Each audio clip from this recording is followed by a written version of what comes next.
Bonjour. Pour ce nouveau numéro du 8e est à vous, déjà le 4e, nous vous ferons découvrir plusieurs sujets. Pour commencer, savez-vous ce qu'est la lunette des hirondelles ? Dans notre nouvelle rubrique Le 8e insolite, Catherine Chambon, directrice du musée urbain Tony Garnier, va tout vous expliquer. Au cours de ce magazine, nous vous ferons aussi découvrir Arzimut, une scène découverte concoctée par la MJC Mon Plaisir. Début février, l'Institut Lumière a organisé son festival Sport, littérature et cinéma. C'est l'occasion de vous le présenter, nous y étions. Enfin, ce mois-ci, notre gonne est Jean-François Grillet. Il est le directeur d'une association qui s'occupe d'autres associations. Il nous présentera Réseau 1901. Voilà, vous savez tout. Alors, bon magazine!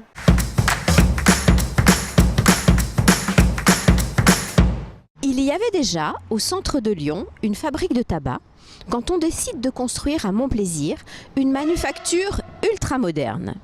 La ville jette son dévolu sur un ancien terrain militaire qu'elle achète pour un franc symbolique. L'ingénieur Joseph Clunier imagine une usine des plus fonctionnelles, un édifice majestueux inspiré du palais du Louvre.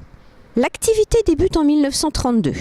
Dans le sous-sol était stocké le tabac en feuilles et d'étage en étage, la production cheminait jusqu'à la mise en paquet. Et puis le temps passa, les Français découvrirent les blondes et les campagnes anti-tabac sonnèrent le glas de ce fleuron de l'architecture industrielle. En 1990, la Manu ferme ses portes et laisse la place aux étudiants qui passent chaque jour devant cette plaque très discrète. Connaissez-vous sa signification ? La lunette était le nom donné à la petite forteresse qui était là avant pour défendre la ville entre le fort de la Motte et le fort Montluc. Mais pourquoi hirondelle ? On raconte que, tout près d'ici, peint sur le mur d'une maison, on pouvait voir ces charmants volatiles qui annoncent le printemps.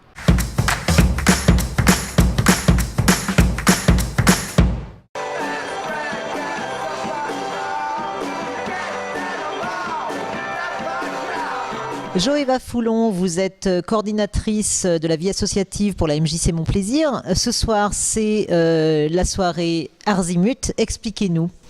Alors Arzimut, c'est une scène découverte. Oui. On offre la possibilité aux artistes amateurs ou professionnels ou artistes émergents de se produire en fait dans la salle de spectacle Le Carbone, dans notre salle de spectacle qui fait 150 places dans de bonnes conditions. Alors justement, quels sont les styles qu'on va rencontrer ? Alors ce soir, il y a un peu de tout. Il y aura du rock, de la folk, du rap, du pop, de la danse, spectacle d'humour. Donc il y en aura vraiment pour tous les goûts.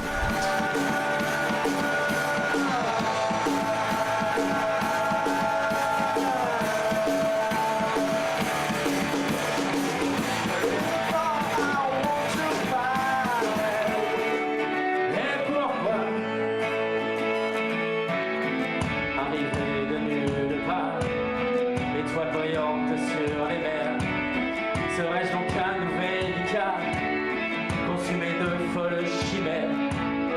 Que peut me dire mon destin? Le fil de ma vie se détend. Quel est ce message divin? Les doutes m'assaillent obstinément. Arrivé de nulle part. Et c'est l'édition 2018, c'est la combienième ? C'est la 3e édition. Ah, c'est un festival plutôt jeune. Plutôt jeune, tout à fait. D'accord. Et vous sentez que le public est ravi de cet événement ? Oui, et ben là, cette année, on a déjà 90 réservations, sans compter toutes les personnes qui vont venir ce soir aussi sans avoir réservé. Donc ça part plutôt bien. On sent un engouement et c'est vrai qu'on a dû faire une sélection parmi les artistes. Oui, j'allais vous le demander. Voilà, tout à fait. On n'a pas pu accepter tout le monde dans le timing. On a déjà un jeu de 3 heures, donc ça fait déjà une bonne soirée. Je fais partie des artistes qui vont être présents sur la scène ce soir. J'ai été sélectionné, alors moi je suis du quartier de Mon Plaisir. D'accord. Donc j'ai des connaissances un peu, on va dire, donc c'est ce qui m'a permis d'être inscrit, mais voilà, il n'y a pas de plus grande explication que ça, mais c'est que le projet me disait bien et j'avais envie de présenter mon projet sur cette scène ce soir. Oui, justement, ces artistes, qu'est-ce qu'ils attendent de ce type de soirée ? Eh ben, ça peut être l'occasion de se tester, justement. Oui. Oui, Parce que, devant un public. Devant un public, tout à fait, parce que certains n'ont pas forcément l'habitude de la scène. Donc c'est l'occasion de se confronter à la scène. Oui. Certains de se faire connaître aussi. Bien Ça sûr. peut être l'occasion aussi de faire des collaborations entre artistes. Bon, bah écoutez, vive Arzimut alors, 3e édition en 2018. Merci Joëva. Merci beaucoup à vous.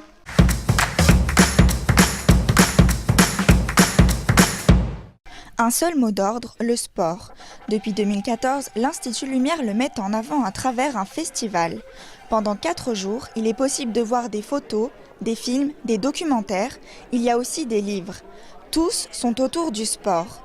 Tel est l'objectif du festival Sport, Littérature et Cinéma.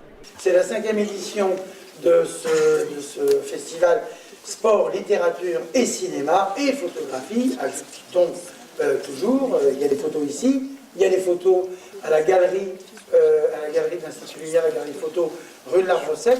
C'est des photos issues des collections du journal L'Équipe. Il y a des sujets autour du sport, de la littérature et du cinéma qui concernent les femmes, comme le film qu'on a vu cet après-midi et comme le film qu'on va voir ce soir, La bataille des sexes, un match entre une femme et un homme, mais à travers cet épisode-là, c'est quasiment toute l'histoire du tennis féminin contemporain. Ce festival est l'occasion de rencontrer des athlètes de haut niveau et de revenir avec eux sur des moments sportifs emblématiques.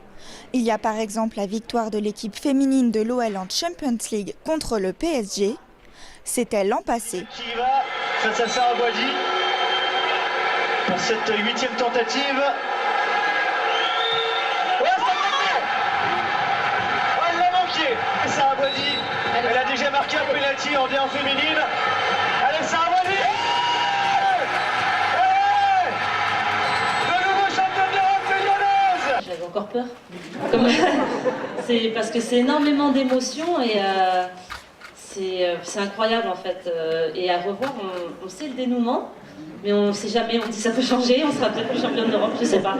Ça fait encore une petite pression, alors que je sais qu'on a gagné pourtant. C'était un match difficile et oui, jusqu'au bout, il y avait deux équipes costauds quand même sur le terrain, donc ça fait du bien de gagner au tir au but.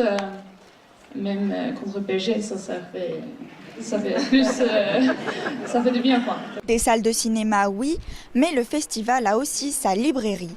Elle propose 200 livres qui traitent tous du sport. Gym, boxe, alpinisme ou même dopage, il y en a pour tous les goûts. Certains auteurs viennent même dédicacer leurs livres entre 2 projections.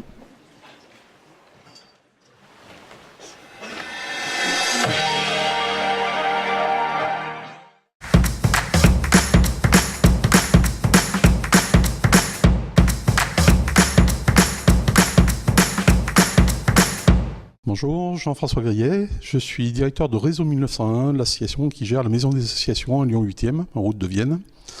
La Maison des Associations est une structure, un point d'appui à la vie associative. On est là pour fournir des services pour les associations et les porteurs de projets de création d'associations dans tous les domaines, que ce soit le juridique, la fiscalité, la communication. Nous regroupons à peu près 70 associations sur le 8e arrondissement dans tous les secteurs d'activité, que ce soit culture, sport, loisirs, humanitaire. Nous proposons divers services aux associations, en particulier de la mise à disposition de locaux, de salles d'activité. Par exemple, nous sommes aujourd'hui dans une salle de réunion de la Maison des Associations.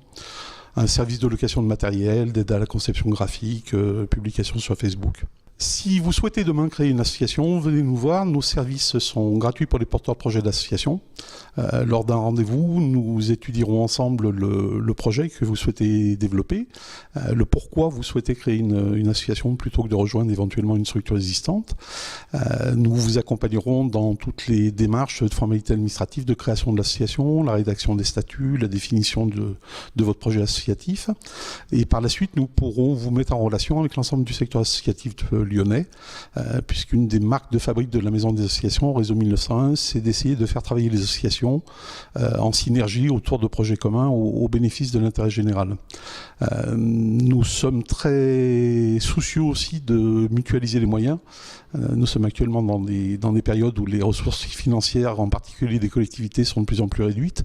Et c'est par la mutualisation et le travail en commun qu'on peut aider les associations à développer des projets régionaux au service d'un territoire.